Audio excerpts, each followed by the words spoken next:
Mesdames, Messieurs, bienvenue à ce panel de discussion sur la crise au Sahel, une région qui fait face à des défis complexes, multidimensionnels depuis plusieurs années. Et en regardant vite fait les informations, ça ne cesse pas de se compliquer.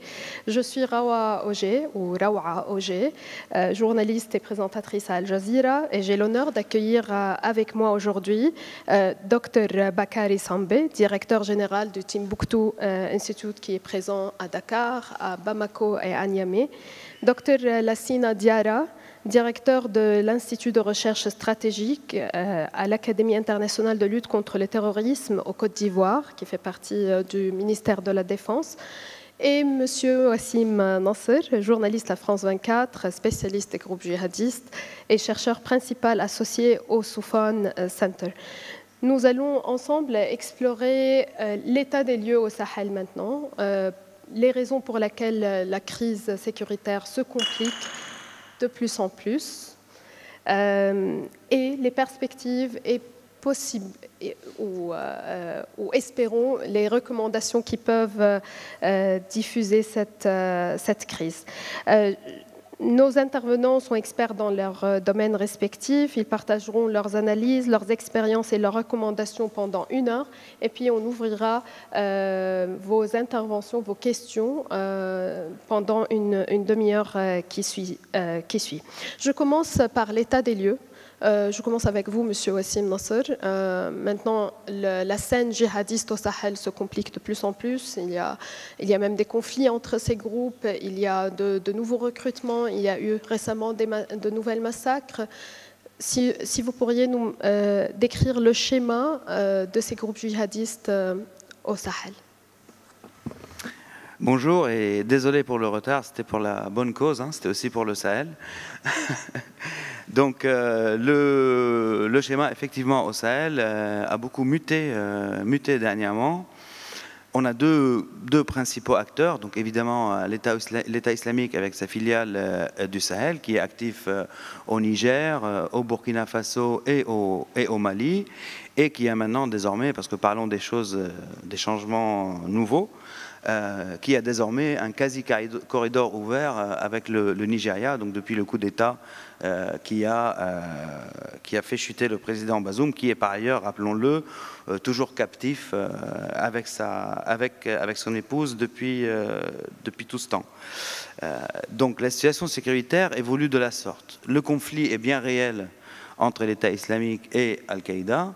Et le paradoxe aujourd'hui, Al-Qaïda, donc par sa filiale Jama'at Nasrat al-Islam al-Muslimin, connue comme le JNIM, le paradoxe est le suivant. Ce qui empêche l'État islamique de descendre vers le pays du Golfe de Guinée, c'est Al-Qaïda. Ce n'est pas les armées respectives des 3 pays qui se font chantre de l'antiterrorisme, alors qu'in fine, ils ne contrôlent pas leur territoire. Et ils n'arrivent pas à combattre les groupes terroristes, que ce soit l'État islamique ou Al-Qaïda. Donc le fait est, Al-Qaïda empêche l'État islamique de descendre plus vers les pays du Golfe de Guinée. Mais en même temps, Al-Qaïda est dans un modèle, on va dire, d'expansion qui se calque sur le modèle malien. Ça veut dire au Mali, Al-Qaïda est descendu vers le centre depuis le nord, puis du centre vers le Burkina, puis du Burkina maintenant vers le Bénin, vers le Togo. Il y a de plus en plus d'opérations au Bénin, par exemple, de la part du JNIM, qui par ailleurs a par exemple aussi terminé la présence de l'État islamique au Bénin. Donc le conflit entre les 2 groupes est complètement acté, il n'y a pas de chemin de retour là-dessus, que ce soit dans la littérature qu'ils diffusent ou dans les faits réellement, disons, sécuritaires. Entre-temps, l'État islamique s'est consolidé au Ménaka, au Mali, il n'est plus contesté, ni par les groupes rebelles, ni par le gouvernement, ni par le JNIM. Donc il y a une vraie consolidation. Et on revoit, et c'est très intéressant, le retour des prises d'otages de ressortissants occidentaux et régionaux. Donc ce que le JNIM faisait il y a encore quelques années, donc kidnapper des ressortissants étrangers, ils ont arrêté de le faire. Ils ont soldé le dossier avec les 3 otages italiens en début 2024, si ma mémoire est bonne.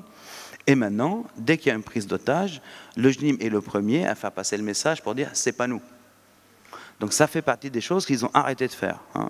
Comme par exemple les attaques contre les ambassades, les attaques contre les lieux publics qui ne sont pas militaires, disons, dans les capitales. Donc c'est important à noter, mais d'un autre côté, ceux qui ont désormais un réseau logistique de maintien en vie d'otages, parce que prendre un otage, ça veut dire le déplacer, ça veut dire le nourrir, ça veut dire lui trouver des médicaments, etc. C'est pas facile. Et ben c'est l'État islamique maintenant. C'est une capacité qu'ils n'avaient pas avant. Ils ont fait un appel d'offres, très clairement, pour kidnapping de ressortissants occidentaux.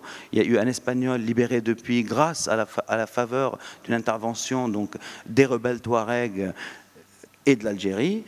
Mais, entre-temps, il y a une ressortissante autrichienne et une autre suisse qui sont toujours détenues par l'État islamique. Il y a des camionneurs marocains et il y a aussi d'autres ressortissants, dernièrement, on ne va pas donner la nationalité, d'un pays, on va dire, lointain, mais pas européen, qui ont été pris aussi en otage. Et le paradoxe, là aussi, c'est que l'État islamique les prend en otage, mais ne sait pas les négocier pour les libérer. Par exemple, ils ont essayé de vendre la preuve de vie, alors que la preuve de vie doit servir, entre guillemets, d'appât. Donc c'est une situation complexe et mutante qui change de jour en jour et qui nous oblige à réfléchir vis-à-vis de ces deux groupes d'une manière différente. Docteur Lassina Diarra, où sont les pays, les armées officielles des pays de cette région face à cette menace? D'accord, merci beaucoup, Madame la modératrice. D'entrée de jeu, j'aimerais remercier très sincèrement les organisateurs de ce beau forum, effectivement, de nous avoir associés, et aussi d'ouvrir le débat effectivement, sur l'Afrique de façon générale, en particulier de ma région qui est l'Afrique de l'Ouest, pour parler un peu au Sahel. En effet, c'est toujours un plaisir pour moi de discuter, de prendre la parole ou de voir effectivement comment les choses évoluent en Afrique, parce que dans le sens d'une perspective de réponse adaptée et structurée. Alors, ce qu'il faut noter au Sahel, c'est que les choses se complexifient davantage, comme vous l'avez dit, mais ce qui nous oblige en fait à faire un exercice de conceptualisation qui nous permet effectivement de dégager rapidement les grands enjeux, les enjeux politiques, les enjeux opérationnels et aussi d'autres facteurs. Alors, ce qu'il faut noter, c'est que vous avez ici ce qu'on appelle l'ethno-djihadisme ou la djihadisation criminelle. Et là, ça nous permet de voir quand même quelques acteurs. Ici, ce qu'il faut noter, c'est que vous avez beaucoup d'acteurs. Vous avez les acteurs terroristes, on appelle les groupes armés terroristes. Vous avez les forces armées nationales. Et puis avec les différents supplétifs tels qu'au niveau du Burkina Faso, le VDP, le Volontaire pour la défense de la patrie. Vous avez d'autres supplétifs qu'on pourrait appeler les sautés privés militaires qui appuient malheureusement ces forces nationales. Alors la situation se conflictualise davantage, suffisamment, mais ce qu'il faut noter, c'est la communautarisation de la violence en fait on note significativement dans cette zone. Et donc, chaque acteur, que ce soit les acteurs gouvernementaux autres et puis les acteurs terroristes, utilisent effectivement la fibre ethnique pour mobiliser, pour recruter et aussi pour légitimer leurs actions. Donc, on se trouve dans un champ qui se conflictualise avec deux risques majeurs. Le premier risque, à la matière, de mon point de vue, il y a un risque de génocide, effectivement, dans cette zone. Le deuxième risque que je pourrais dire, c'est l'effondrement des États. Alors, j'explique effectivement le risque de génocide parce que, comme je le disais, la fibre ethnique qui monte, qui est un élément de recrutement et puis un enjeu effectivement de contrebalancement et donc qui ne se limite pas simplement dans la zone du Sahel mais qui descend un peu plus vers les côtes. Donc du coup il y a un facteur de stigmatisation très avéré et donc du coup le risque de génocide est très très manifeste. Ça, ce n'est plus de l'ordre de la spéculation de mon point de vue. Alors je me dis aussi à ce 21e siècle, est-ce que l'Afrique va accepter un nouveau génocide sur son sol, particulièrement l'Afrique de l'Ouest? Alors c'est une question effectivement qui doit nous mobiliser à prévenir ce genre de choses. Deuxième chose, c'est l'effondrement des États. Vous voyez très bien que au niveau du Burkina Faso, selon des statistiques, l'État burkinabé ne contrôle plus de 50% de son territoire. Il en va aussi pour le Mali, ainsi de suite. Et puis bon, voilà. Et on voit aussi la violence des groupes terroristes actuellement là. Donc on se pose la question de savoir est-ce que ces États pourraient résister. Et donc, est-ce que nous n'allons pas basculer dans un autre format qu'est-ce que nous avons vu au Moyen-Orient avec la Syrie, ainsi de suite. Donc, c'est aussi un sujet de préoccupation pour nous que les groupes terroristes prennent le pouvoir. Et alors, toute l'Afrique de l'Ouest, effectivement, ça il faut le dire, le risque sécuritaire il est énorme parce que si les États sahéliens, en particulier le Burkina, arrivent à s'effondrer, il faut dire que c'est tout le golfe de Guinée qui va se trouver embrasé. Merci. En parlant des communautés, Dr Bakary, désolé. Est-ce que vraiment c'est trop tard pour un dialogue? Est-ce qu'on est vraiment sur le point d'un génocide ou est-ce qu'il y a toujours une possibilité de se rattraper et engager les communautés dans un dialogue qui apaise la situation? Nous sommes à la croisée des chemins, dans une situation où il y a deux éléments qui se regroupent pour une fois et dans notre siècle en Afrique. Il y a d'un côté la communautarisation de la violence, notamment la violence extrémiste et terroriste, en même temps qu'il y a la privatisation de la sécurité. Les États, face aux échecs qu'a décrit tout à l'heure Wassim et puis mon ami Lassina, face à cet échec, on fait appel à des groupes d'autodéfense, à des milices, ce qui a complètement empiré la situation dans des contextes où l'État, en tant que tel, n'arrive plus à être le maître du jeu pour une question aussi importante que la sécurité. Donc la communautarisation de la violence d'un côté et la privatisation de la sécurité. Ce qui fait que les États sont de plus en plus affaiblis et que la situation qu'on voit aujourd'hui aussi est issue, à mon avis, d'une erreur d'appréciation de la communauté internationale. Quand le phénomène a commencé au Maghreb, il fallait s'attendre à son extension au sud du Sahara. Moustapha Chafi, qui connaît bien cette région, avait déjà alerté en 2011-2012 que cette situation allait même arriver en Afrique subsaharienne et même jusqu'à la forêt. Ça, c'est une chose. La deuxième chose, c'est qu'aujourd'hui, face à ce que mes amis ont décrit tout à l'heure, on s'achemine, si rien n'est fait, vers une forme de génocide qui pourrait atteindre notamment la communauté Peul, stigmatisée, bien que bon, certains éléments fassent partie des groupes terroristes, stigmatisés de telle sorte que aussi ça les pousse vers les groupes extrémistes violents. Si on ne fait pas attention, on va non seulement vers ce génocide-là, qui serait dramatique par rapport à la situation de la région, mais aussi qui va faire naître un nouvel arc de crise de l'océan Atlantique jusqu'au même après le Nigeria vers le Tchad et même dans ce qui se passe actuellement en Centrafrique avec la communauté Peul. Ça, c'est une question très importante. Je la soulève ici parce qu'il ne faut pas commettre l'erreur qui a été faite au début en isolant le Sahel central du reste de l'Afrique de l'Ouest, comme on avait isolé le Maghreb du sud du Sahara, alors que le Sahara n'a jamais été une barrière infranchissable, mais une véritable mer intérieure qui a toujours appelé à passer d'un rivage à un autre. Donc si on ne fait pas attention aujourd'hui à des erreurs de diagnostic, nous allons tomber dans une situation où ça va se généraliser. Et face à cette situation, naturellement, dans l'histoire de l'humanité, il n'y a jamais eu de guerre qui s'est terminée sur le champ de bataille. Tout finit par la négociation et par le dialogue. Et aujourd'hui, ce que j'ai pu apprendre, et je remercie encore vraiment le Sofan Center et Kias et l'État du Qatar de m'avoir invité à cette rencontre, ce que j'ai appris ici, c'est la force du dialogue face à un contexte multilatéral de plus en plus affaibli. Et sur ce, je crois que le pays où nous sommes, le Qatar, bénéficie quand même d'une double légitimité pour pouvoir partager son expérience avec les États africains.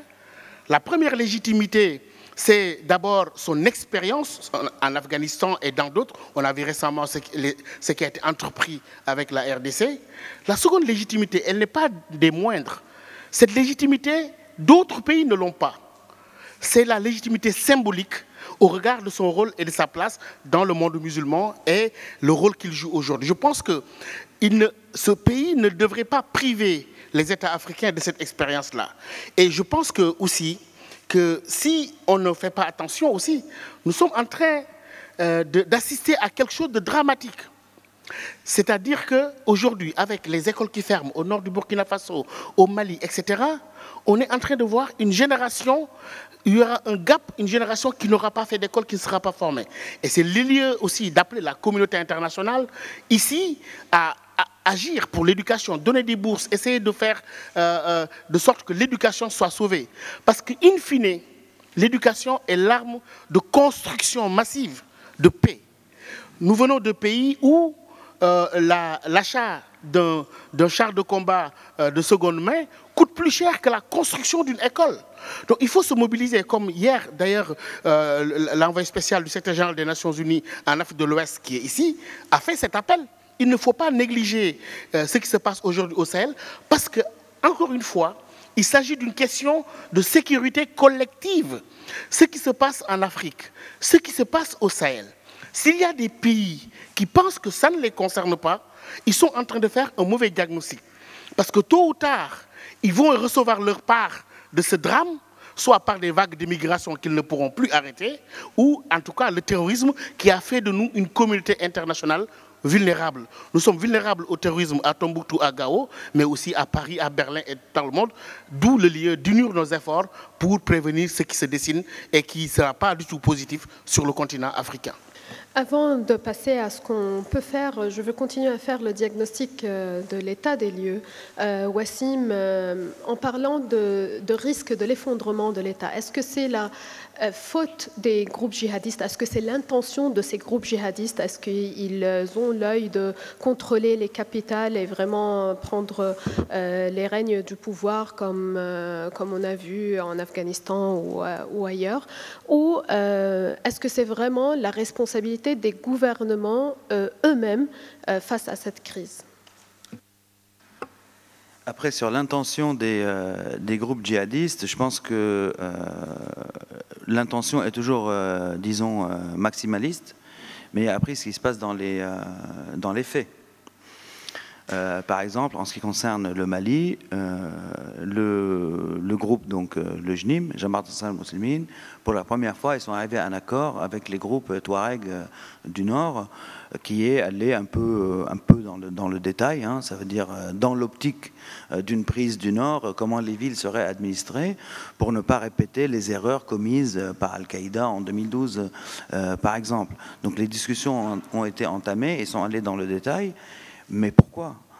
Parce que Bamako a dénoncé les accords d'Alger et a qualifié les groupes rebelles Touareg de terroristes comme les autres et leur mène une guerre qui lui est prioritaire par rapport à la guerre contre le JNIM qui est dans le centre, autour de Bamako, et qui s'étale dans le sud du pays.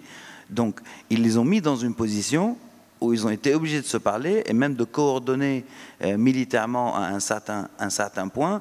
Et donc, la faute politique revient à Bamako. Mais ce dialogue, comme le dialogue entamé en Syrie entre les groupes djihadistes et les groupes rebelles, pourrait porter des fruits dans la mesure où les groupes djihadistes vont se modérer de l'intérieur, ce qui est un peu le cas aujourd'hui du JNIM par rapport à plusieurs dossiers qu'on a pu évoquer, mais à d'autres, peut-être qu'on n'a pas le temps d'évoquer, et qui pourraient mener à des solutions politiques. Par exemple, j'avais transmis des questions à Mohamed Koufa, qui est le numéro 2 du JNIM. Le papier est disponible dans CTC West Point, hein, donc le site de l'école de guerre américaine, dans lequel il parle de résolution de conflits, dans lequel il parle de pays voisins. Donc le champ de l'option djihadiste a un cadre politique. Ce qui n'est pas du tout le cas, par exemple, de l'État islamique, qui est, lui, pour le califat de village en village, de rue en rue, et qui, par exemple, applique dans le Ménaka qu'il contrôle et dans lequel il s'est consolidé, les méthodes qu'appliquait dans le temps, donc il y a 15 ans, Al-Qaïda au nord du Mali. Donc ça aussi, c'est à comprendre. Après, comment ils ont convaincu les rebelles, par exemple, Touareg, c'est en leur disant quelque chose de très simple et qui est très logique. Et là, on comprend la conscience politique de ces groupes. Ils leur ont dit qu'avoir l'Azawad, l'indépendance de l'Azawad, ce que les Touaregs veulent, les pays de la région, tous, et la communauté internationale, n'accepteront pas un changement de frontière. Mais les pays de la région et la communauté internationale pourraient accepter une application de la charia, comme elle est appliquée en Mauritanie, comme elle est appliquée dans plusieurs pays du monde. Je parle de Mauritanie parce que c'est ce pays à côté, mais il y a d'autres pays aussi. Et donc ce sont des terrains, disons, d'entente qu'il faut prendre en considération. Et le fait que les trois juntes on fait une coalition, une sorte de fédération, même si elle n'est que sur le papier, et bien d'une certaine manière, la transnationalité du JNIM sur ces 3 pays, elle devient caduque. Donc la question se pose pour les pays autres du Golfe de Guinée. Et là, pareil, quand je pose la question à des responsables de ce groupe, ça fait partie des dossiers qui sont de l'ordre du négociable. Donc évidemment qu'ils vont monter les enchères comme ils font au Bénin, mais pour à la fin négocier. Donc on a une finalité et un cadre politique qui n'est pas un cadre de guerre sans fin, comme c'est le cas aujourd'hui, par exemple, pour l'État islamique, et comme ce fut le cas, hein, disons-le quand même, de la guerre contre le terrorisme, qui était sans fin, en fait. Et le premier frein à cette guerre sans fin qui n'a pas porté ses fruits, c'était la prise de Kaboul par les talibans et le fait que les Américains s'assiedent autour de la même table avec des anciens détenus de Guantanamo. Premier point. Deuxième point, le changement qu'on a vu en Syrie, parce que ce ne sont pas des groupes djihadistes qui ont pris Damas, c'est justement parce qu'ils se sont défaits du djihad global qu'ils ont pu prendre Damas. J'aurais jamais pu fédérer au point de prendre Damas si c'était sur la bannière noire. Et c'est un cheminement qui a pris 8 ans. Donc c'est ce qui m'a motivé à la base, et je l'ai dit tout à l'heure, à aller à Idlib dès 2023. J'ai rencontré Charles avant et après la prise de Damas. Et donc c'est un cheminement qui a pris 8 ans. Au Sahel, ce n'est que le début. Donc ce qui peut paraître comme un danger imminent peut aussi porter les fruits d'une solution politique d'apaisement, mais il faut revoir, comme mes collègues l'ont dit, les priorités. Quelles sont les priorités et quels sont les objectifs? Exemple très concret. Est-ce qu'on accepte, la communauté internationale accepte, que les filles et les garçons soient séparés dans les écoles au Nord Mali? Ou est-ce qu'elle préfère qu'il n'y ait pas d'école du tout? Ça fait partie des choses négociées. Est-ce que le système de jurisprudence islamique concernant les héritages et les mariages sera le système légal? Ou est-ce qu'on veut un système légal qui est plutôt laïque? Et qu'est-ce qui est négociable? Qu'est-ce qui est acceptable? Et donc je pense, hein, à mon humble avis, après peut-être qu'on me contredira, ou l'histoire me contredira, qu'il y a les fruits d'un début de quelque chose qui pourrait contribuer, hein, ne serait-ce que la baisse du niveau de violence, parce qu'in fine, ceux qui payent le prix de cette violence sont les jeunesses de ces pays. Hein, les jeunesses de ces pays des 2 côtés, que ce soit des côtés des gouverneurs, des gouvernants, ou du côté des rebelles ou des djihadistes. Parce que rappelons-nous, et je termine là-dessus quand même, que le niveau de violence vis-à-vis des civils, par les mains des supplétifs des armées, ou même des armées des fois, dans les 3 pays concernés, dépasse le niveau de violence des djihadistes. Ça veut dire, on n'est pas en train de comparer, parce qu'on attend beaucoup plus des États. C'est attendu que les djihadistes soient violents. Hein. Mais les États, on attend autre chose d'une certaine manière. C'est-à-dire, si vous lisez les derniers rapports de Human Rights Watch, on voit que c'est les djihadistes qui sont venus au secours des populations civiles qui fuyaient dans la brousse. Mais la population qui fuit dans la brousse, ils me l'ont dit eux-mêmes, ils ont dit les enfants qu'on prend, les orphelins, ils seront en première ligne demain. Donc si on pousse les gens dans la brousse, les Peuls, mais pas que, hein, et les autres, qu'est-ce qu'on fait? Est-ce qu'on est en train de baisser le niveau de violence ou de le monter? Donc c'est à tout ça qu'il faut réfléchir, parce que la solution du tout militaire n'a pas marché pendant 20 ans, n'a fait que militariser les régimes en Afrique et ailleurs. Il y a eu des coups d'État et la violence arrive à des paroxysmes inimaginables. Là, malheureusement, on ne peut pas montrer les images parce qu'on a décidé de ne pas les montrer, mais je vous invite à regarder mes chroniques sur France 24 où je montre quelques images quand même, qui sont nécessaires pour comprendre que quand on voit des enfants peuls vivants parmi les morts et parmi les cadavres et qui sont ramassés par les djihadistes, ça ne présage rien de bon, en tout cas, pour les sociétés elles-mêmes. Parce que les fractures dans le tissu social au Burkina Faso, ça prendra des générations à reconstruire. Et je dis Burkina Faso parce que le niveau de violence dépasse de loin le niveau de violence au Mali, par exemple. Docteur Lassina, qu'est-ce Qu'est-ce qui peut casser ce cercle vicieux de violence? Vous avez parlé de risque de génocide. Wassim et Dr Bakari ont parlé aussi de cette frustration exacerbée. D'un côté, on a une gestion assez agressive qui pousse aussi les communautés vers les groupes djihadistes. On a ce cercle vicieux. Et il y a un manque d'approche vers les négociations. Qu'est-ce qui empêche les négociations? Alors d'abord déjà, c'est très intéressant ce que vous dites comme question. Alors il y a déjà des choses sur lesquelles j'aimerais rapidement intervenir sur la capacité des groupes terroristes à occuper une ou des capitales. Effectivement, nous on a fait un travail là-dessus, sur ce qu'on appelait la gouvernance djihadiste. En fait, on s'est rendu compte effectivement qu'ils développent ce qu'on appelle la théorie de contrôle sans administrer. Ça veut dire quoi? Ils contrôlent les zones et autres, mais ils n'administrent pas. Donc, ce qui fait qu'ils parviennent à mettre des blocus un peu partout et à isoler des agglomérations et autres. Donc, c'est vraiment la stratégie actuellement. Donc, toute la question de savoir est-ce que cette stratégie va évoluer vers des capitales à effondrer totalement les États. Alors, mais ce que je vais dire, c'est que déjà, au niveau des États, que ce soit le Burkina Faso, le Mali, le Niger, mais je parlerai plus du Burkina Faso parce que la question de savoir existe-t-il encore un État capable effectivement de maintenir le niveau de violence dans cette sphère-là.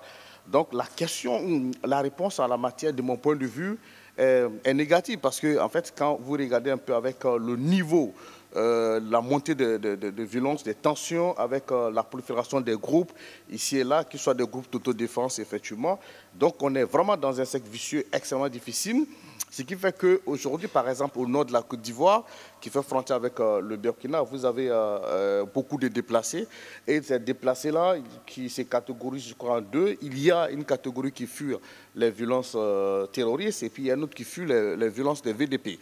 Donc, vraiment, c'est très compliqué. Donc, mais l'enjeu en matière, c'est que nous sommes dans un contexte de crise humanitaire, en fait, des crises humanitaires très, très importantes dans la zone, que ce soit dans les espaces ruraux ou que ce soit dans les grandes agglomérations. Vous avez des déplacés internes. On estime le cas au Burkina Faso, plus de 2 millions. Et aussi au nord de la Côte d'Ivoire, vous avez des déplacés que je n'ai pas le dernier chiffre, mais on était à plus de 60 000 déplacés. Donc effectivement, il y a une crise humanitaire. Comment y sortir effectivement si les États ne sont pas capables de maintenir le niveau de violence, de rebâtir la confiance avec la population, de rebâtir l'architecture de sécurité, c'est que moi je prévois effectivement. Est-ce qu'ils veulent avant d'avoir la capacité? D'accord. Donc je n'ai pas la prétention de demander s'ils veulent ou pas, mais je pense que oui. Mais pour l'instant, ils n'en sont pas capables. Ça, c'est un constat. Ils n'en sont pas capables. Et qu'est-ce qu'il faut, de mon point de vue? Il faut commencer déjà à négocier, à discuter, effectivement, avec les différents groupes. Mais cette discussion doit se faire entre les États de l'Alliance du Sahel et les groupes terroristes. Et bien évidemment, c'est pourquoi il faut trouver des ressources, effectivement, pour mener ces discussions. Parce que, en réalité, je pense qu'on est dans un cercle vicieux où ça va être très difficile pour ces États-là qui se barricadent de plus en plus, qu'il n'y a pas de perspective politique en termes d'élection ou en termes d'institutionnalisation ou de construction de l'État. Pour moi, ce qu'il faut, c'est de négocier avec ces groupes-là. Il y a quelques années de cela, j'étais contre.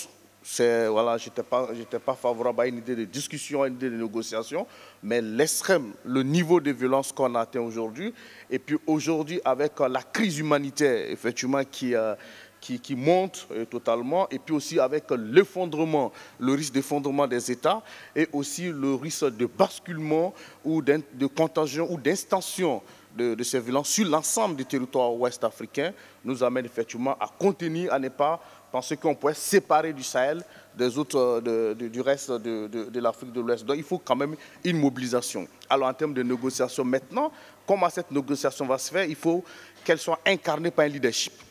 Voilà, ça c'est très important, et d'autant plus qu'on n'a plus en tant que tel le bloc sous-régional qui était incarné par la CEDEAO de mon point de vue, est en difficulté actuellement. Peut-être il faut trouver une entité extérieure qui pourrait amener non seulement une discussion avec les groupes terroristes, mais aussi à penser comment reconstruire effectivement le bloc sous-régional, à faire en sorte que les tensions qui existent entre les États, au point que les États ont du mal à se parler, c'est très compliqué. Donc comment il faut vraiment arriver à ce niveau-là? Vous savez très bien que aujourd'hui, la Côte d'Ivoire, mon pays, est constamment accusée par le Burkina Faso de déstabilisation, ce qui est de mon point de vue qui n'est absolument rien, c'est pas du tout vrai. Voilà, mais juste entretenir la tension, juste essayer de légitimer une sorte de pouvoir, ce qui reste encore de ce pouvoir-là auprès de ces populations. Donc pour moi, il faut regarder tout ce spectre pour arriver effectivement à quelque chose de concret en termes de négociation. Merci. Docteur Bakary, vous avez parlé des pays qui doivent être concernés par ce qui se passe au Sahel. Qui sont ces pays et pourquoi jusqu'à maintenant ils n'ont pas pris conscience à quel point c'est important de se mobiliser? Oui, je pense que les pays qui sont concernés, c'est tout le monde. Je dis qu'aujourd'hui, dans le monde où nous vivons, nous sommes dans une logique claire de sécurité collective. Ce qui se passe dans une partie du monde concerne le reste du monde, notamment rien que par le fait que nous partageons le même souci, la même préoccupation d'accéder aux ressources. Je crois que les pays sont concernés, mais les pays en tant que tels doivent éviter de commettre l'erreur suivante. Il y a déjà le conflit au Sahel.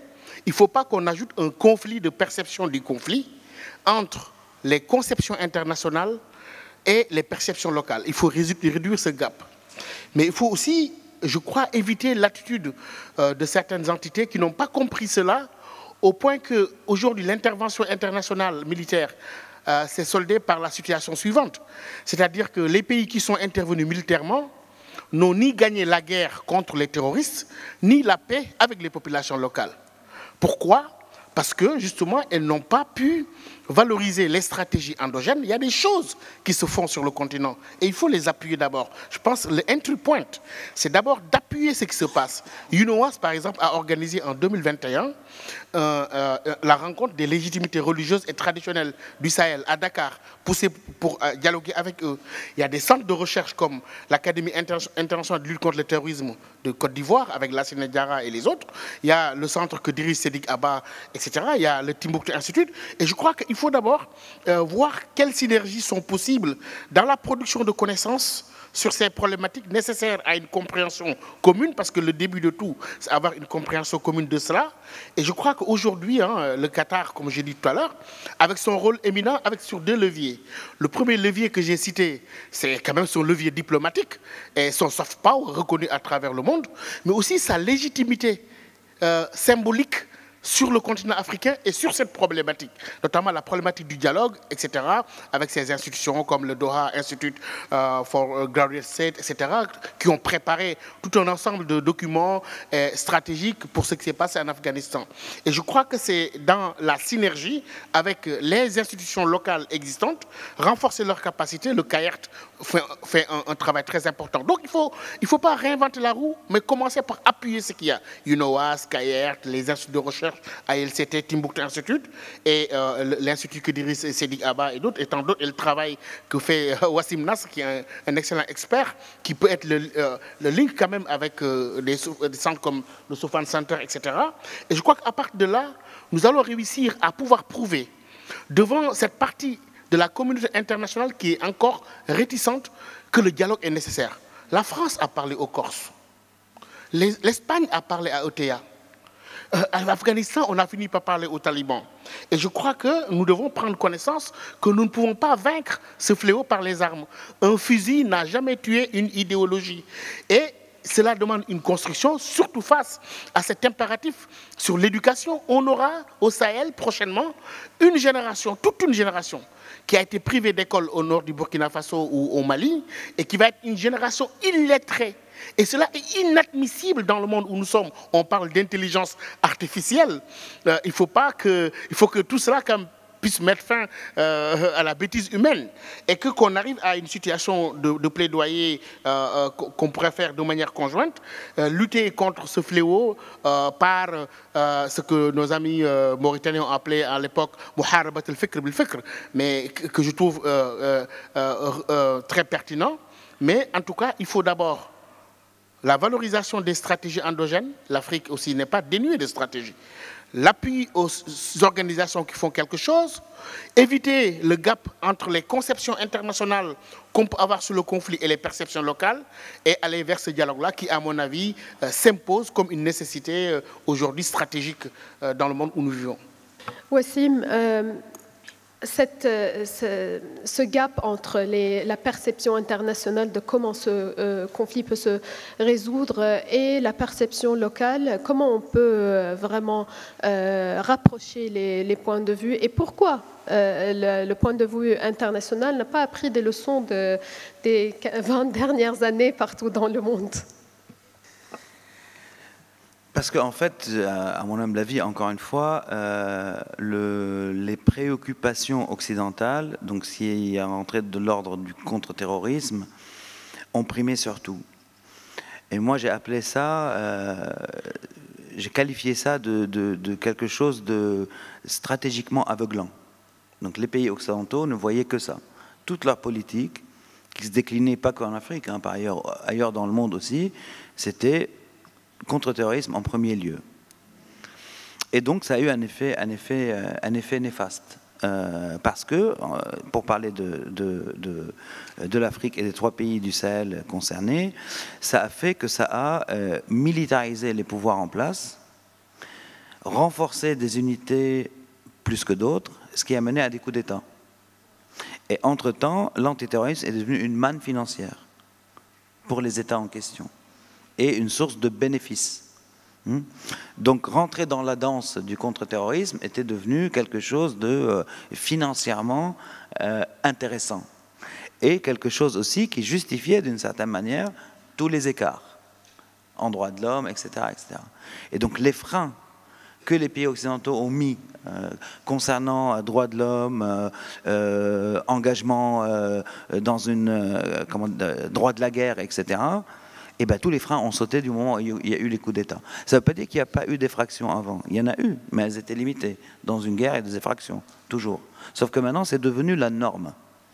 Tous les freins ont sauté, et comme mon ami l'a dit, privatiser la sécurité, c'est quand même régalien, la sécurité.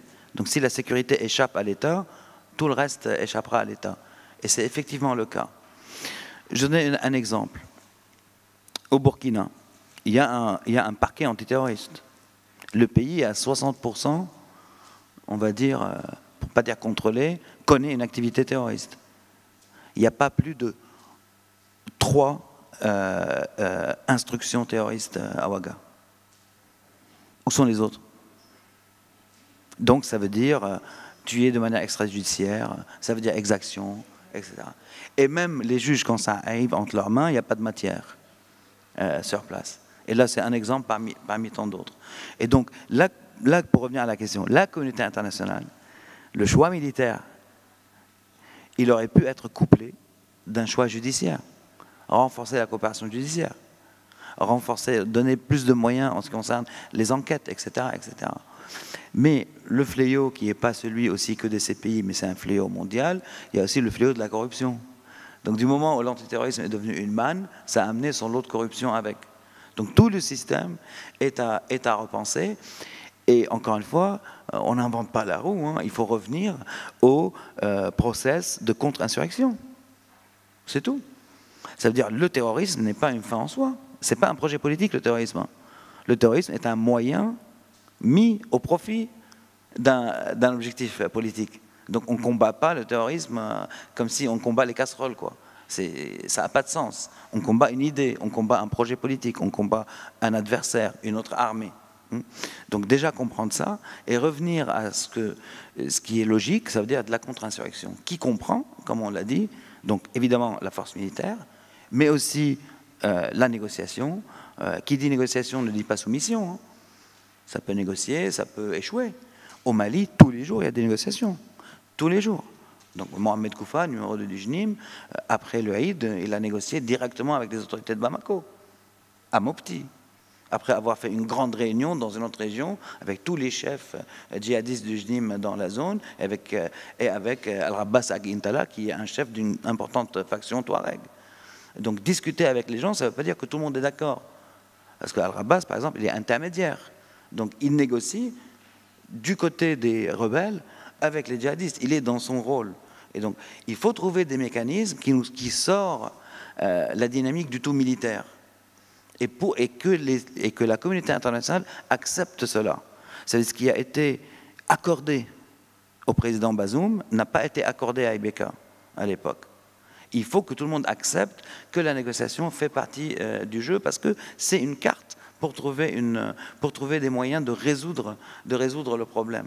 Sinon, il ne va cesser on va dire, de grandir. Hein.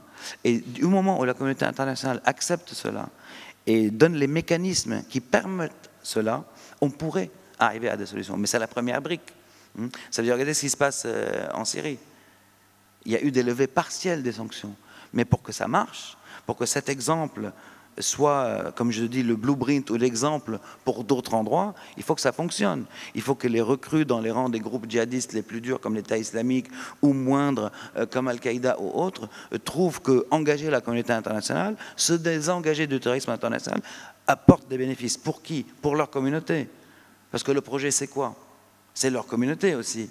Donc il faut qu'ils comprennent que cette guerre sans fin est arrivée à cette fin, et que de leur côté sortent de la guerre messianique sans fin, comme a commencé à le faire le JNIM en tout cas, comme l'ont fait les talibans, comme l'ont fait les Syriens en se désengageant de cette mouvance globale. Et donc il faut donner sa chance à ce process. Je ne dis pas que ça va marcher. Hein. Ça peut avoir un effet inverse. Hein. C'est-à-dire si le JNIM s'engage trop dans des négociations et trop vite, il peut être vidé de sa substance au profit de l'État islamique.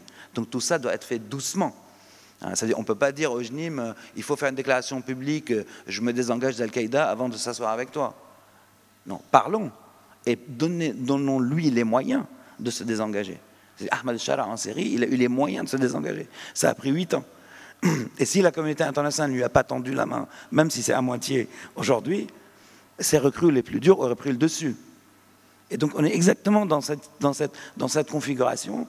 Donnons la chance et verrons comment ça se passe, pas trop vite, avec beaucoup de prudence, parce que les acteurs sont nombreux, et ceux qui ont envie que ça ne marche pas sont aussi nombreux. Et les raisons ne sont pas toujours politiques, parfois elles sont mercantiles, hein, comme on a vu au Niger et comme on peut voir ailleurs. Les raisons peuvent être juste mercantiles.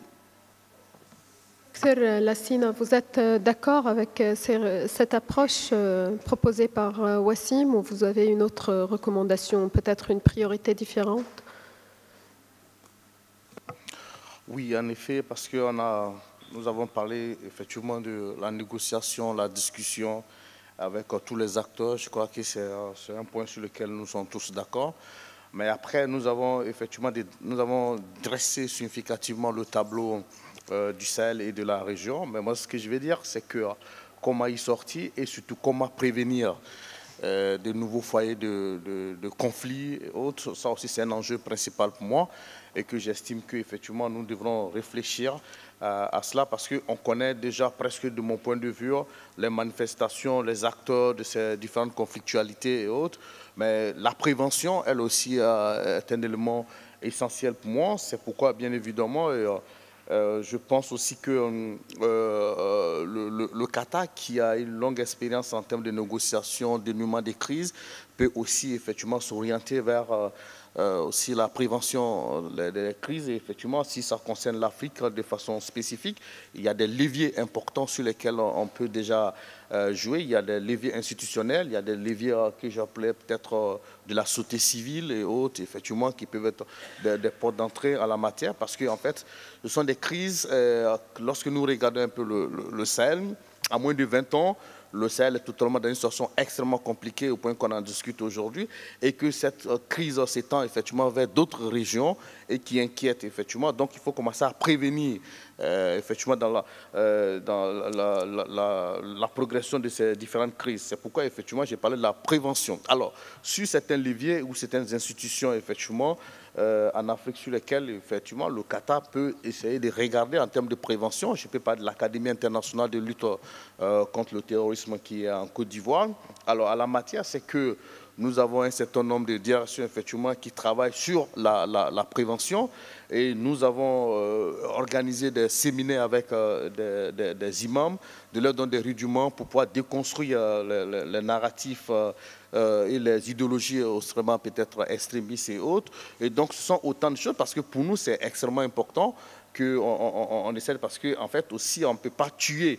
C'est difficile pour moi de tuer, en tout cas, c'est difficile de mon point de vue de tuer une idéologie avec les armes.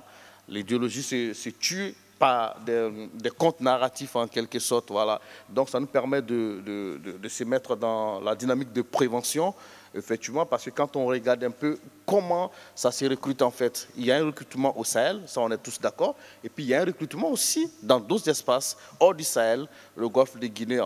Donc l'offre terroriste, elle est alléchante pour beaucoup de jeunes, pour beaucoup de personnes, effectivement, qu'il faut vraiment regarder. Quand on prend la bande frontalière du golfe de Guinée du Sahel, effectivement, on voit qu'il y a des recrutements qui se font. Donc, c'est le temps pour nous de regarder encore en termes de prévention, qu'est-ce que nous pouvons faire pour stopper, effectivement, cet effet de régénérescence, en fait, parce qu'on connaît déjà les effets. Deuxième chose sur laquelle je voulais vraiment insister, c'est la crise humanitaire dont je parlais. Encore une fois, ça, il est important qu'on essaie de traiter cette question-là parce qu'on est dans un cycle, effectivement, on a vu qu'il y a des victimes qui se retournent dans les groupes armés et qui n'étaient pas effectivement les premiers choix. En fait. Donc, on a ce constat-là, on a documenté un certain nombre de cas. Donc, ce sera important que nous pensions à mettre en place effectivement un cadre de prise en charge effectivement des victimes. Je pense, de mon point de vue, que le Qatar peut jouer aussi ce rôle-là sous l'auspice de l'Union africaine et aussi de l'ONU. Effectivement, en termes de coopération, et puis regarder un peu comment on peut s'occuper de ces victimes. Parce que, regardez, je termine sur ce point-là. Le nord de la Côte d'Ivoire, vous avez des victimes, des déplacés qui sont très nombreux, et que la Côte d'Ivoire a essayé de construire des camps de réfugiés pour ces déplacés et autres. Mais après, il y a toujours une crise humanitaire, effectivement, dans ces zones.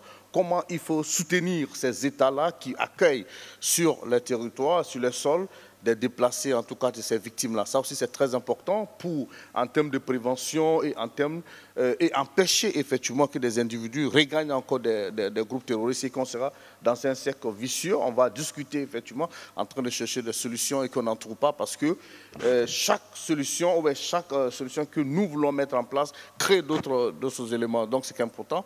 Pour moi, c'est de regarder au fond en termes de prévention et en termes aussi de la lutte contre ces crises humanitaires. Voilà.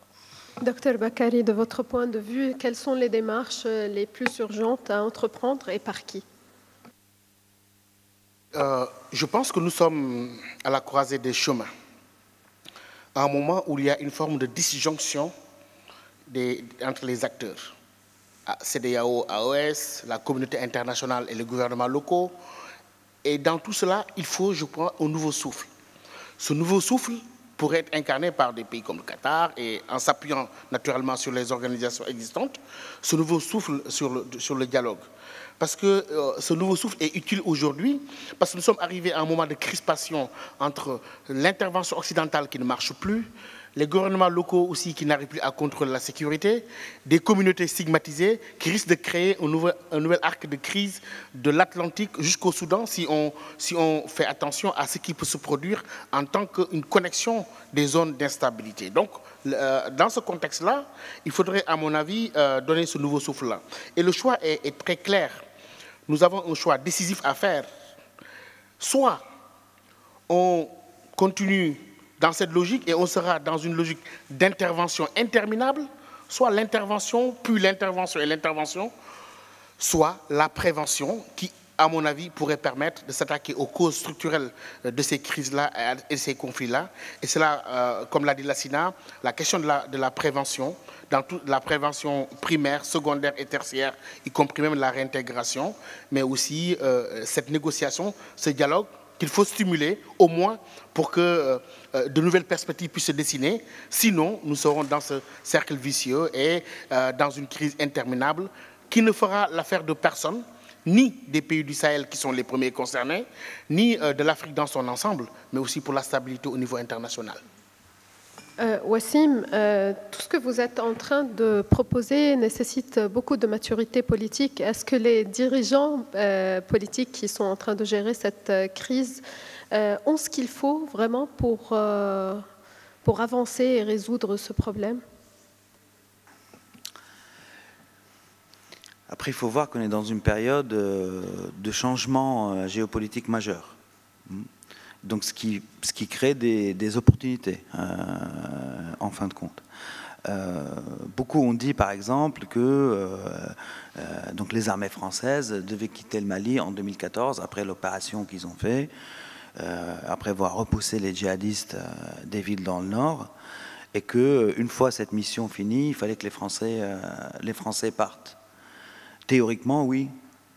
Mais quand on regarde dans le détail, parce que le monde est global et globalisé, peu importe le pouvoir en France, gauche, droite, etc., ils n'auraient pas pu désengager les armées françaises du Mali, alors que la France prenait des attentats à Paris et se battait contre l'État islamique en Syrie et en Irak. Parce que dans l'esprit de l'opinion publique, qui vote pour les responsables politiques, tous ces gens-là sont pareils. Donc aujourd'hui, cette dynamique est en train de changer. Donc tout le monde est en train de voir ses ambitions à la baisse, comme on a dit tout à l'heure, et donc, donc ça crée des opportunités de dialogue et d'acceptation. Donc ce qui a été refusé à IBK, comme j'ai dit tout à l'heure, de la part de la France, donc négocier avec Iyad Agrali, alors que c'était les recommandations nationales, après une consultation nationale, hein, et la France a dit non, il a été accordé à Bazoum, qui a lui pu négocier. Et je peux vous le dire parce que j'étais au fait de ce qui se négociait. Et on avait discuté avec le président, j'avais dit que discuter avec l'État islamique, ça mènera à rien. Et effectivement, ces émissaires sont revenus littéralement sans leur tête. Mais que discuter avec les autres, c'était possible. Et il y a eu des avancées, comme la libération de l'otage américaine, quasiment sans contrepartie, disons. Hein. Donc il y a une ouverture internationale qui regarde de très près ce qui se passe en Syrie, et qui, si cette situation permet une stabilisation, disons, de la Syrie, ça pourrait influer ailleurs. Hein, pour toutes les raisons qu'on a déjà dit ailleurs, mais ça pourra rassurer aussi la communauté internationale du fait que on peut sortir, on va dire, du djihad global. Comme l'a dit Bakary tout à l'heure, ça veut dire on est toujours étonné que Tahrir al-Sham est sorti du djihad global. C'est vrai, c'était une première. C'est encore une fois ce qui m'a motivé à y aller dès avril 2023, il y a exactement 2 ans. En ce moment-là, j'étais à Idlib. C'est que j'ai vu qu'il y avait une 3e voie qui se dessinait, donc de sortie du djihad global. C'est inédit dans ce rayon, mais c'est pas inédit dans le rayon des groupes terroristes. Comme l'a dit Bakary, il y a le TA qui est sorti, il y a l'IRA qui est sorti. L'IRA, ils ont eu des ministres après. Donc, ils se sont désengagés du terrorisme. Peut-être pas complètement de la violence, mais du terrorisme, ce qui était déjà pas mal. Et donc, tout ça a apporté ses fruits, même l'OLP. Hein? Arafat, qui était désigné ou qualifié de terroriste, il a parlé à l'ONU. Il est devenu l'interlocuteur de ses ennemis, donc les Israéliens. Donc, dans l'histoire humaine, c'est possible. Mais il faut se donner cet espace, se créer cet espace, donc, dans le registre de la contre-insurrection, et sortir du contre-terrorisme aveuglant, de tuer les tous, on ne leur parle pas, et le problème va se régler par les armes. Non, il ne se règle pas par les armes. Et je pense, donc pour revenir au cœur de la question, est-ce que la communauté internationale est assez mature? Je pense qu'on va dans ce sens, hein, parce que même les Russes sont très pragmatiques. Très bonne relation avec les talibans. Poutine a appelé 2 fois Chara, par exemple. C'est eux qui envoient l'argent liquide en Syrie, 4 tankers de fuel, alors que les Occidentaux sont en train de dire « Ah non, c'est peut-être pas la bonne idée, faudrait-il les aider ou pas, etc. » Donc le monde va dans ce sens-là, peu importe le bord. hein. Mais tout ça étant, disons, encore une fois, c'est une fenêtre, c'est une opportunité, mais qu'il faut saisir. Si elle n'est pas saisie, ça ne marchera pas. Pour les pays concernés, hein, les 3 pays du Sahel, c'est pour ça que j'ai taquiné un peu mon voisin tout à l'heure, j'ai dit, est-ce qu'ils veulent vraiment trouver des solutions? De mon point de vue, ce qu'ils veulent, c'est capter le pouvoir. Ni plus ni moins. Et je l'ai un peu expliqué tout à l'heure, parce qu'ils ont par exemple dirigé tous les forts militaires au Mali vers le nord, contre les rebelles, alors que les djihadistes pullulent autour de la capitale. Donc ça, c'est un indicateur qui ne ment pas. Hein. Et on voit que, vu ce qui les préoccupe, c'est le pouvoir, ben, ils font appel à des puissances qui leur permettent de garder le pouvoir. Donc, les Russes avec les sociétés privées. Hein. Donc, en gros, ce qu'on appelle la France-Afrique, pour ceux qui savent ici, ce que la France faisait il y a 50 ans. Donc ils ne sont pas en train de chercher des solutions, ils sont en train de chercher de préserver le pouvoir. Qui les aide? Les Russes. À quel prix? Au prix des exactions. Donc eux ont la vision claire de vouloir garder le pouvoir. Donc est-ce que le reste du monde, va réussir à sortir de cette vision aveuglante qui est on fait que du contre-terrorisme et tout le reste, ça passe à la trappe. Donc l'enjeu, il est là. Je vais ouvrir la porte aux questions, aux interventions de l'audience. Si quelqu'un a une question, vous pourriez lever la main. Ok. On va commencer par monsieur, et puis madame, puis monsieur. Puis je pense que vous vouliez aussi. Okay. First of all, I would like to thank the panelists for giving us such an insight into the current situation in the Sahel. 3 of you have all assessed the landscape, the security landscape in the Sahel as risky. And we are veering towards a situation where there is a risk of genocide. That is what is alarming me. I'm coming from Accra Initiative, a regional, framework. And so I'm alarmed to hear at this forum that we are facing a risk of genocide. You have also given us details of what you expect the international community to do to assuage this threat. But coming home, I want to find out from you what you expect the regional frameworks, such as Accra Initiative, G5 Sahel, MNJTF, to do to be able to assuage the threat of genocide. Thank you very much. You address your question to all panelists? Okay. Yeah, Dr. Bakari, maybe you can start. Dr. Bakari, vous pourriez commencer par répondre en anglais ou en français, comme vous voulez.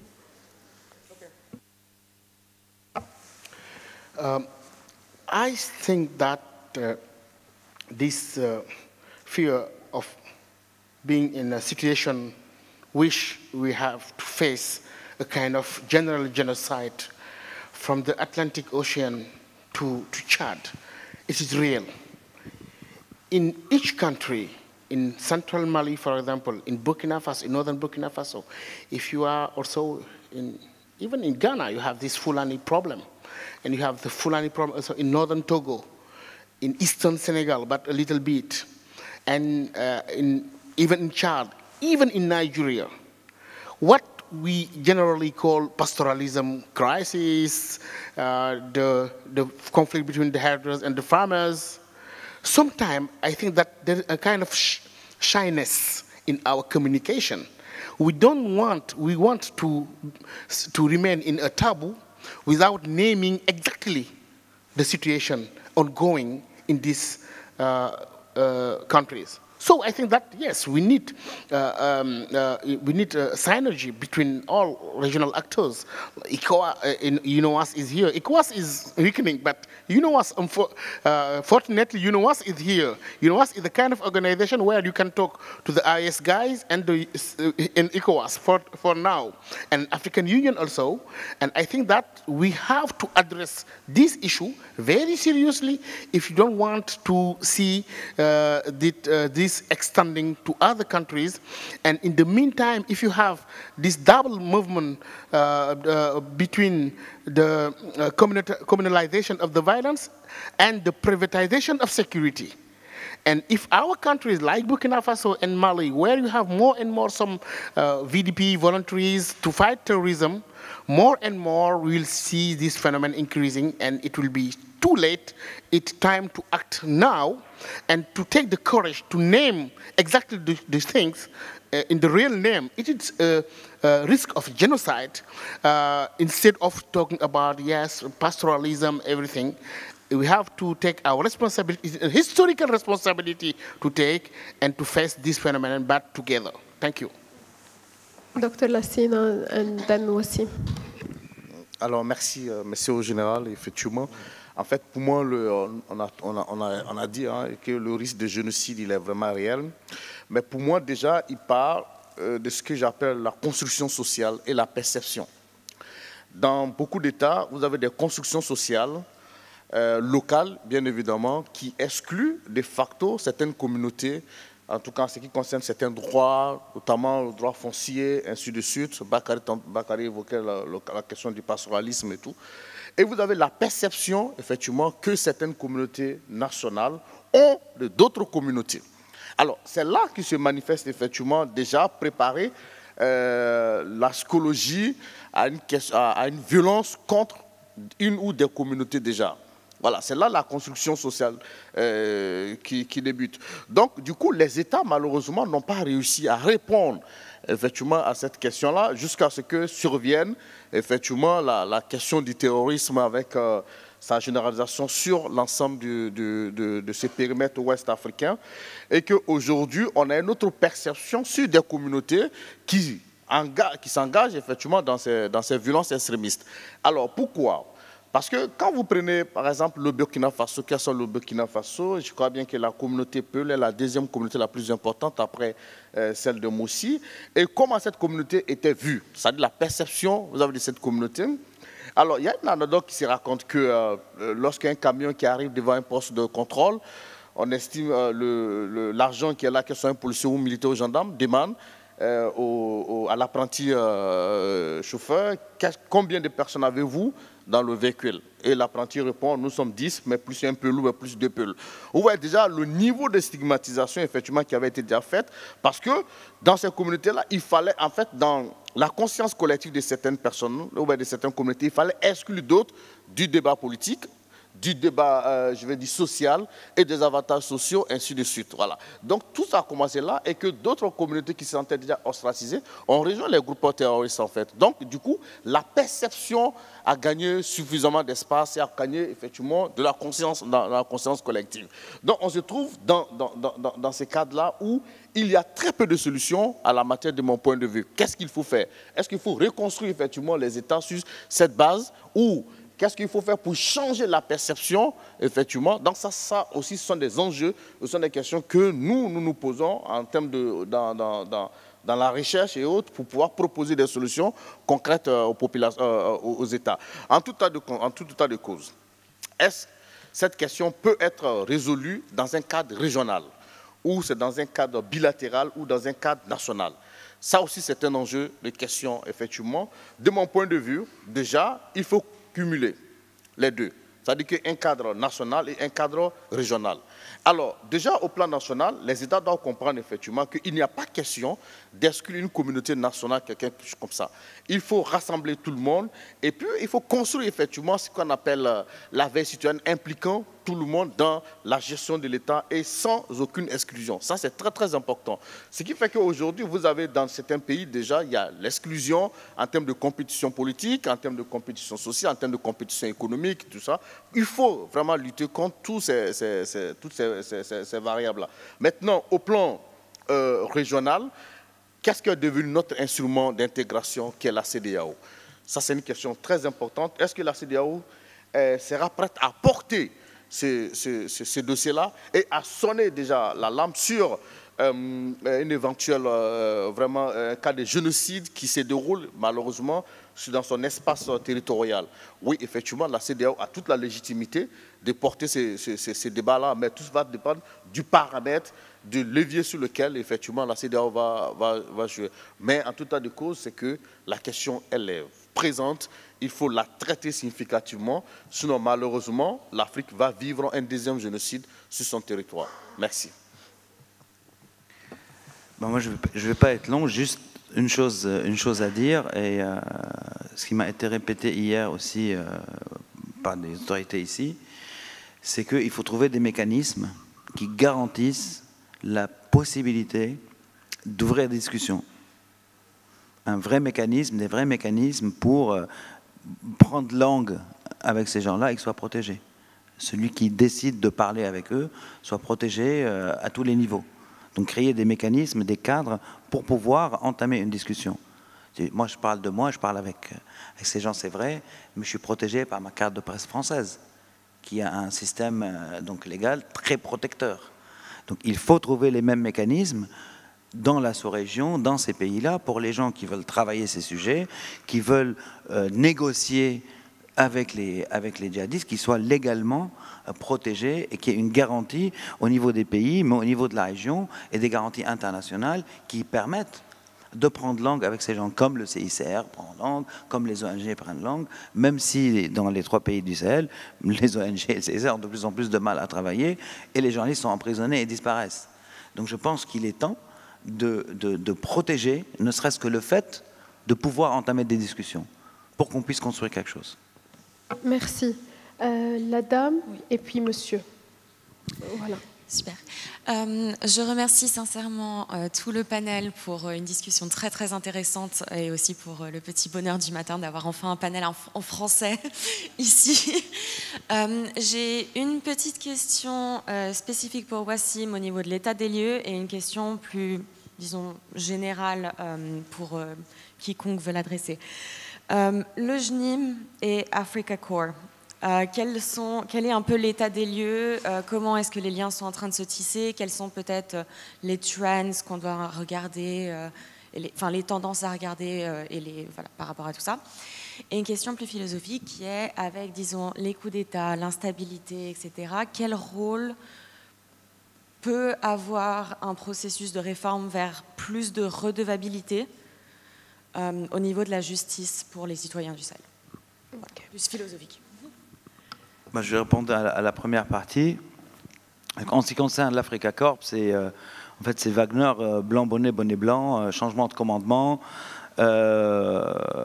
pour une meilleure efficacité. Mais finalement, c'est le titre. Hein.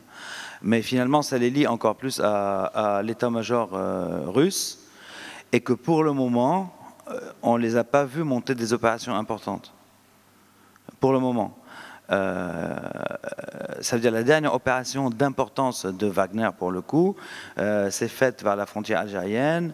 La bataille de Tinzouaten, c'était un échec. Ils n'ont pas pu récupérer les corps et depuis il n'y a pas eu d'opération d'envergure, en tout cas que ce soit Wagner ou du nouveau Africa Corps. Mais quoi qu'il advienne, quoi qu'il arrive, depuis le début de l'engagement des mercenaires russes, ils rayonnent dans des zones où l'État malien n'était pas présent avant, mais ils ne les contrôlent pas. Donc, ils rayonnent, ils tuent, ils opèrent, ils se prennent des IED, il y a des combats, et puis ils rentrent dans leur caserne. On n'est pas au-delà de ça, ça fait penser aux expéditions coloniales du 19e siècle, quoi. Le contrôle territorial en moins, et les routes en moins. Donc voilà, c'est ça l'état des lieux. L'ennemi prioritaire aujourd'hui du JNIM au Sahel, les jeunes, Wagner, l'État islamique. Dans toutes les prises de parole, et les communiqués, et les interviews, et les discussions, c'est Wagner en tête de liste, les jeunes. La Turquie aussi est un peu attaquée de plus en plus à cause du facteur drone, parce que c'est les Turcs qui fournissent les drones et les munitions, donc ça revient aussi comme facteur, disons, de ressenti, que ce soit des groupes djihadistes ou rebelles même, ou des populations locales. Mais en tout cas, l'efficacité de Wagner, j'ai écrit un papier sur Wagner pour CTC West Point aussi en 2022, 1 an de Wagner au Mali, c'est pareil. Les zones d'activité sont pareilles, les réussites militaires sont nulles, ils ne font que accentuer les recrutements dans les rangs djihadistes et rebelles à cause de leur inefficacité sur le terrain et des exactions commises. Je vais prendre la question de monsieur et puis la question de monsieur pour voir prioriser après les réponses.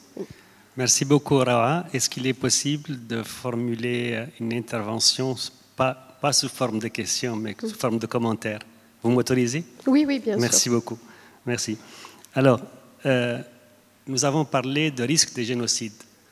Ce risque, il faut bien le préciser.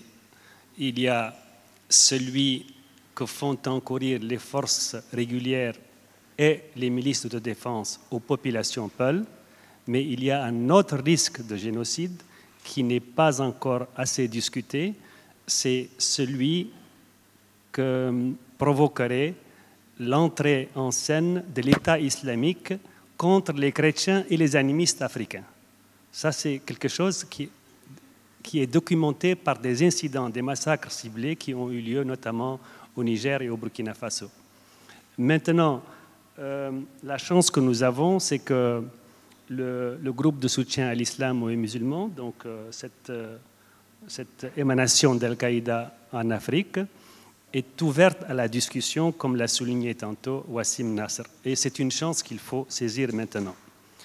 Et ne pas oublier la perspective qui n'est plus fantaisiste, qui est totalement réaliste, c'est que ce mouvement djihadiste, celui-là en particulier, Jama'at Nusrat al-Islam ou al-Muslimin, prennent le pouvoir dans une capitale africaine.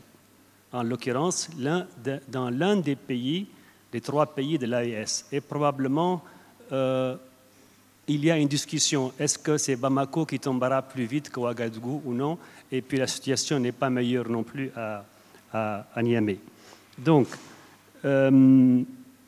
cette prise de contrôle d'une capitale ne sera pas suivie par une intervention internationale. Il n'y aura plus d'intervention militaire internationale pour déloger les djihadistes d'un pays quelconque, surtout en Afrique. Donc ça se passera entre Africains malheureusement, et nous allons nous massacrer entre nous pendant un certain moment, et le rapport de force actuel ne joue pas en faveur des pays de l'AES, l'Alliance des États du Sahel. Il joue plutôt en faveur des mouvements djihadistes, notamment le SIM. Quant à la discussion, le SIM semble ouvert à la discussion. Les dirigeants des juntes militaires de l'Alliance des États du Sahel refusent la discussion pour l'instant. Donc, il faut que des acteurs les amènent ces derniers, je parle des gens de l'AES, à accepter un niveau de dialogue pour réduire le risque paroxystique de la violence et sauver des vies humaines. Alors maintenant, qui peut faire cela?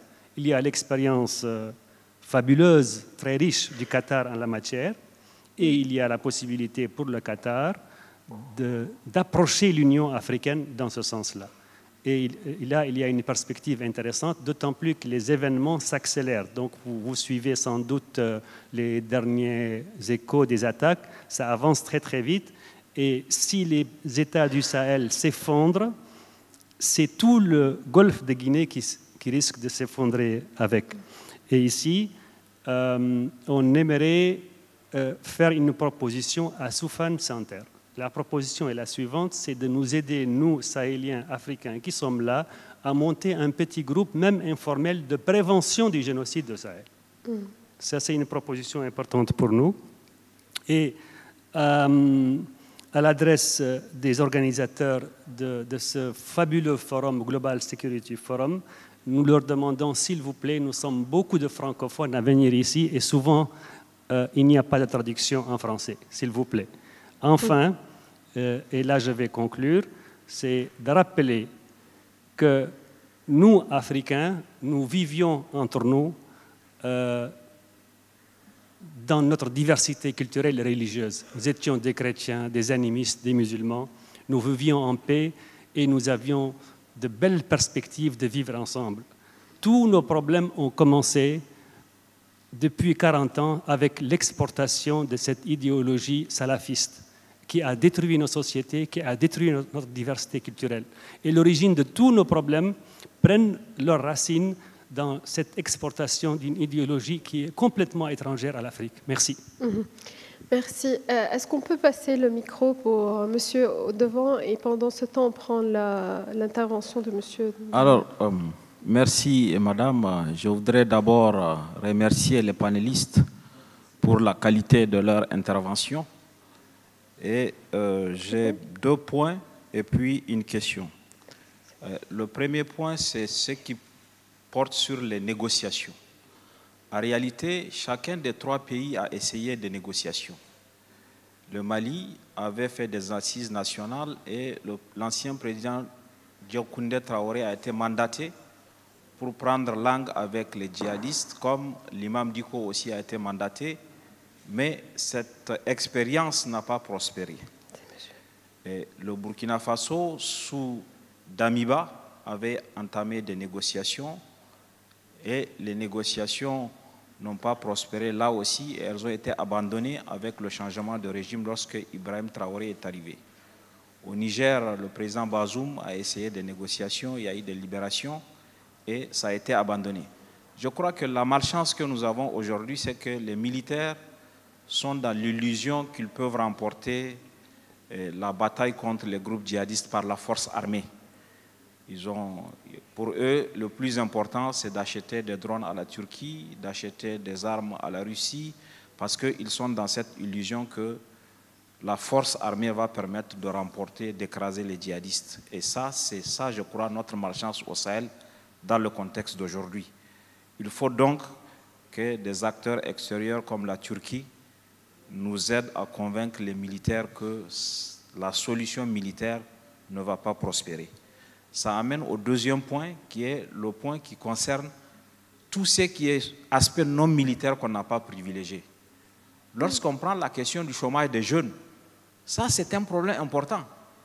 Pourquoi les jeunes Peuls s'embarquent dans les groupes djihadistes? C'est parce qu'on ne peut plus faire le pastoralisme comme on l'a fait avant. Suivre les animaux comme on faisait quand nous on était jeunes là, sur 15 km, sur 20 km, parce qu'il y a les pâturages, on ne peut pas le faire aujourd'hui. Et les États n'ont pas accompagné cette évolution qui a été imposée par le changement climatique.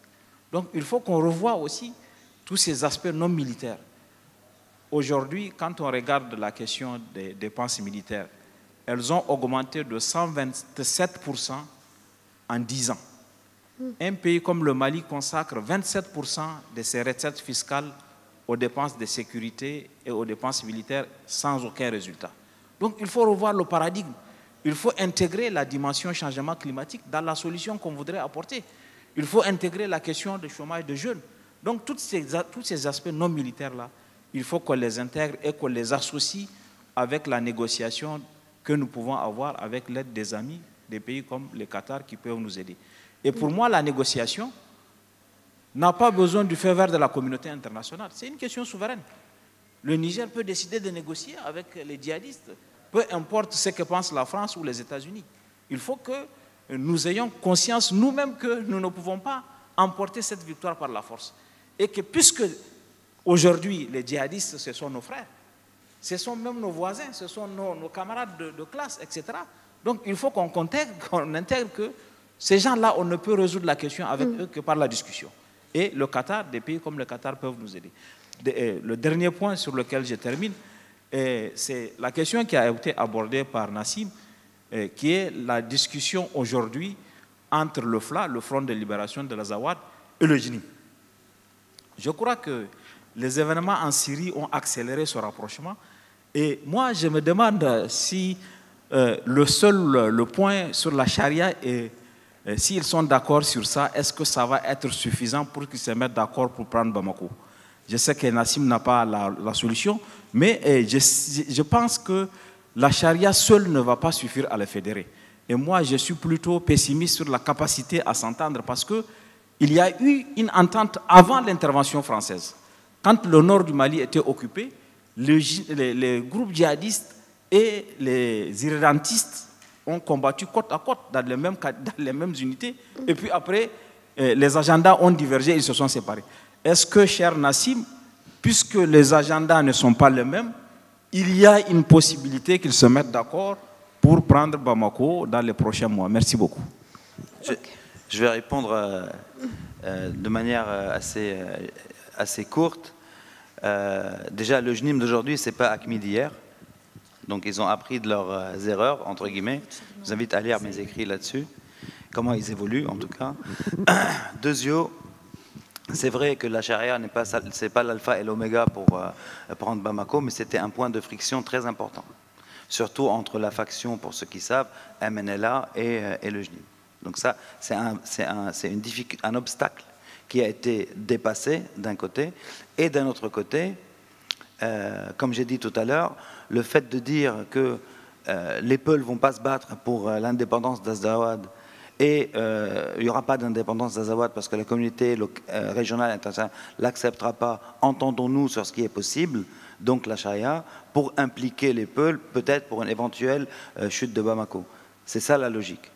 Et ils ont convaincu aussi les FLA que leur activité au-delà du Mali, donc au Niger et au Burkina, est entre guillemets légitime du moment où c'est une confédération et du moment où le fait d'annonce et quelques faits, les trois armées travaillent ensemble. Donc c'était des points friction très importants, la charia, la transnationalité du JNIM. Et donc deux obstacles primordiaux qui ont été dépassés, mais que évidemment, est-ce qu'ils vont s'entendre sur toute la ligne? Ça, je ne sais pas. Mais pour revenir à 2012, par exemple, même si on rentre un peu dans le détail, administrer les villes ou les localités, s'il y en a une qui tombera, eh ben, ça sera plutôt les rebelles qui administreront et pas les djihadistes. Avec des juges islamiques, certes, mais locaux, pas encartés pour vulgariser chez le JNIM. C'est le plan, c'est la feuille de route. Mais après, évidemment que dans l'application, 1000 choses peuvent arriver. Mais en tout cas, plusieurs obstacles ont été déplacés de l'aveu des deux. Et ça, c'est important aussi. Parce que la collaboration que tu as mentionnée, c'est vrai, en 2012, mais elle s'est faite par le fait accompli, disons. Et finalement, les djihadistes se sont retournés contre les rebelles. Là, on n'est pas dans la même dynamique et les accords sont venus, parce que ça aussi c'est un détail mais il est important, après des combats à la frontière mauritanienne en 2024, entre le FLA et le JNIM, particulièrement de la Katiba de Massina, il y a eu mort d'homme.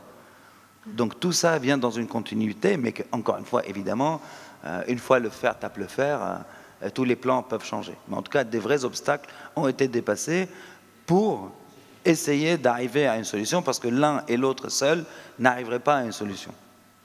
En tout cas, ils se sont accordés là-dessus, qu'il fallait qu'ils collaborent pour trouver une solution. Je ne sais pas si j'ai répondu, j'espère en tout cas. Monsieur, et puis monsieur, et ça serait fini.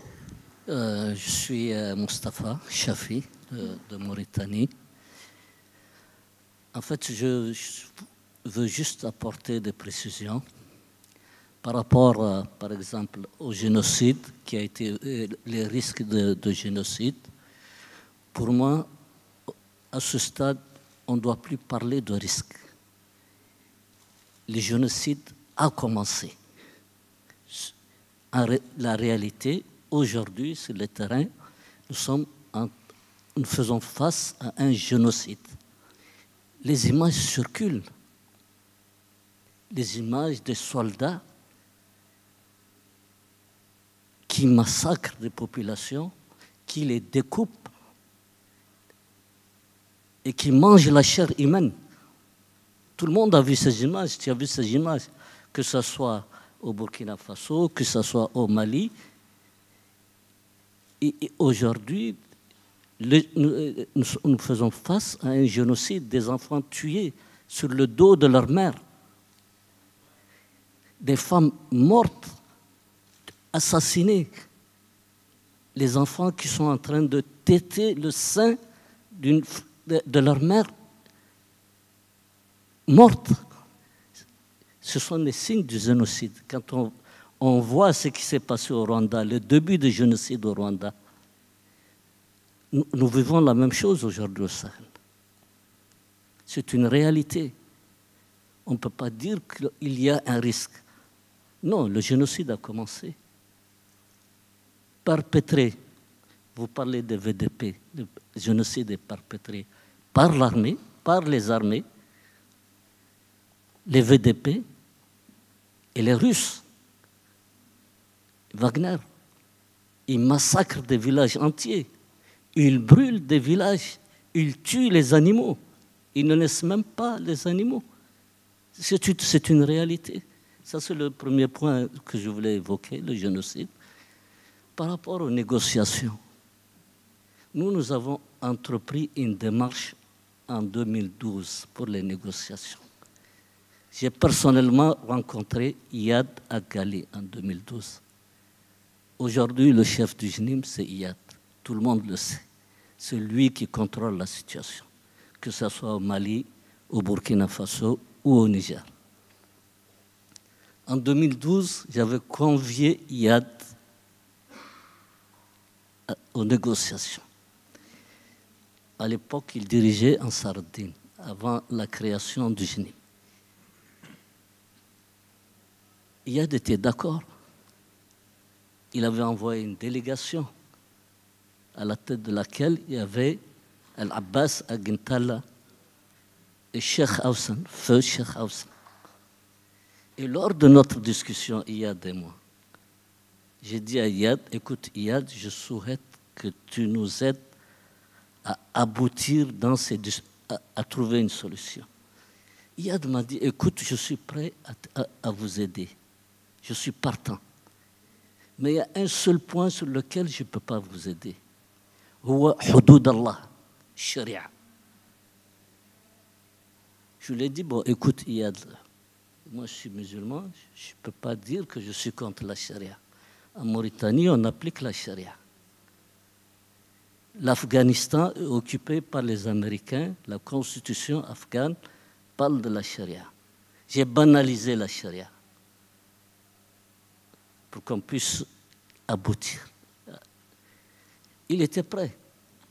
Mais je lui ai posé la question. J'ai dit, Iyad, vous voulez appliquer la charia, mais est-ce que vous avez les moyens d'appliquer la charia?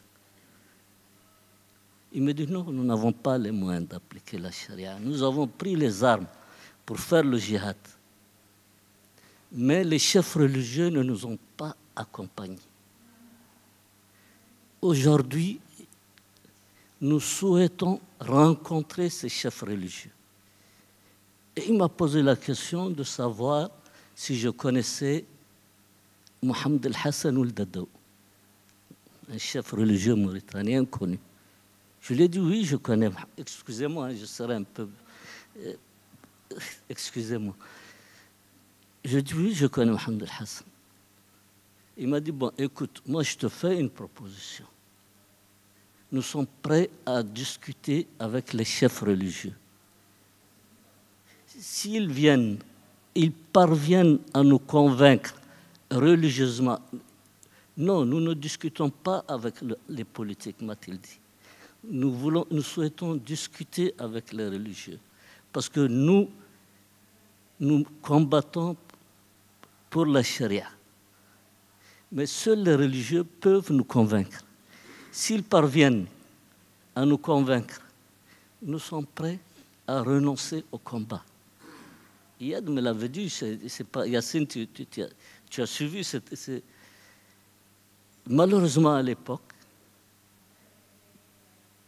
il y avait des pressions occidentales qui ne voulaient pas de cette négociation.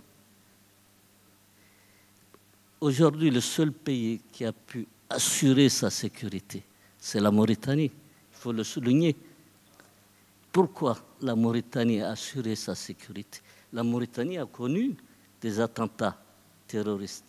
Mais, voilà. Mais le pouvoir mauritanien a utilisé les chefs religieux pour discuter avec ces groupes terroristes, et grâce à ces négociations, à ces débats, à ces discussions avec les chefs religieux, ils sont parvenus à sécuriser le territoire. Aujourd'hui, la Mauritanie est un pays sécurisé. Donc, le problème de négociation peut se poser, mais il faut impliquer des chefs religieux. C'est eux qui ont les moyens de conviction. Parce que ces jeunes gens, Ouais, allez-y. Oui, il nous reste 2 minutes. D'accord, Je dois écoutez, juste c'est donner bon. la parole Okay, à good. monsieur, mais really we have only 2 minutes. My name's Arif Abraham. I'm an international lawyer at Doughty Street Chambers. I spend a lot of my time advising states on how to prevent genocide and also how to respond to it. So I was also extremely concerned to learn this assessment that there is a risk of genocide, not just in one country, but several. In the language of the International Court of Justice, the instant a state learns of a serious risk of genocide, it is lawfully required, obligated, to use all means reasonably available to prevent genocide. And the International Court of Justice can enforce that. So my question was, is there any serious discussion of looking at the states that may be complicit with ISIS or other non-state actors and pursuing them at the International Court of Justice? Je vais finir avec cette question parce que moi aussi, tout en respectant ce qui se passe, l'accusation de génocide doit passer par beaucoup d'étapes pour être confirmée. Est-ce qu'il y a eu des démarches judiciaires internationales entreprises, soit devant ICJ ou ailleurs, pour le soupçon de génocide? Je sais qu'il y a des efforts de part concernant le Burkina et que ça a été, il y a des cas qui ont été vraiment documentés, hein, avec des rapports Human Rights Watch, etc., comme les massacres à Nono l'année dernière. Et pour la petite histoire, c'est un massacre qui a été commis. Et puis on avait des images satellites par la presse américaine des charniers.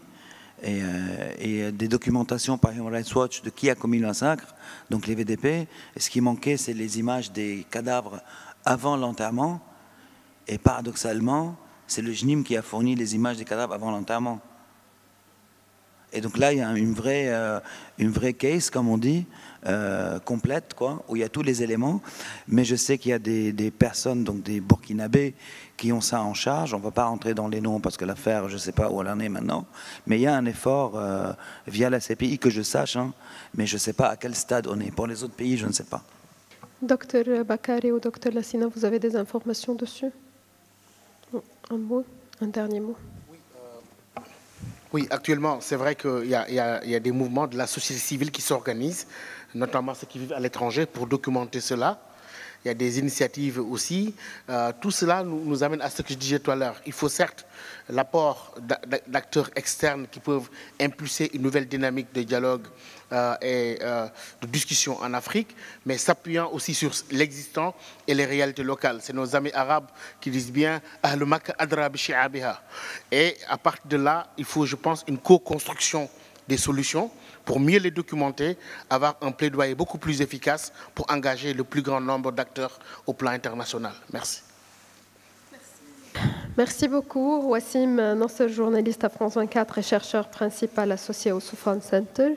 Dr Lassina Diarra, directeur de l'Institut de recherche stratégique à l'Académie internationale de lutte contre le terrorisme au Côte d'Ivoire, et Dr Bakari Sambé, directeur régional du Timbuktu Institute. Merci beaucoup tout le monde pour être venu ici. Merci. Merci.